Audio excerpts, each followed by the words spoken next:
Иако има можност, Македонија нема побарано помош од НАТО за честите дојави за бомби кои се сметаат за хибридни напади.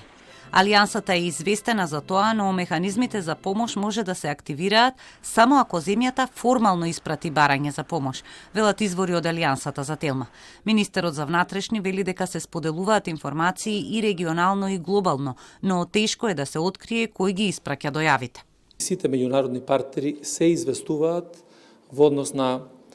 сите овие дојави кои што ги имаме, ги споделуваме информациите, податоци кои што ги имаме, се со цел за да добиеме помош,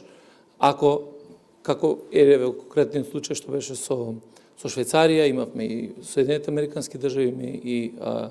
Хрватска и така натаму, најчесто станува за VPN конекции, во кои што вие не можете да добиете една IP адреса точна од каде туку се појавуваат илјадници IP адреси во светот од тој провайдер кој што го има.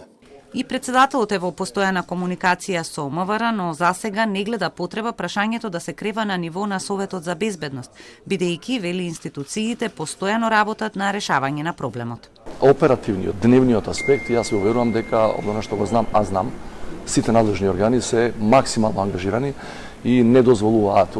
да има било каква шанса некој навистина да постави експлозивна направа во нашите училишта. Стручњаците се согласни дека дојавите за бомби кои зачестија последниот период имаат за цел да внесат страф и паника кај луѓето. Тие дојави на бомби стануваат се почести и почести, затоа што некој очигледно дека го научил тој модус за тешко откривање, затоа што истиот овој начин или модалитет го имаме и во соседните држави, така да се случува нешто што ние барем во оваа фаза не сме во можност да го идентификуваме од каде доаѓа и кои се оние кои што тоа го прават. Во Македонија последниве месеци имаше повеќе од 100 дојави за бомби во училишта, трговски центри и институции. Ист тренд има и во регионот, каде исто така се испраќаат пораки за поставени бомби по електронска пошта.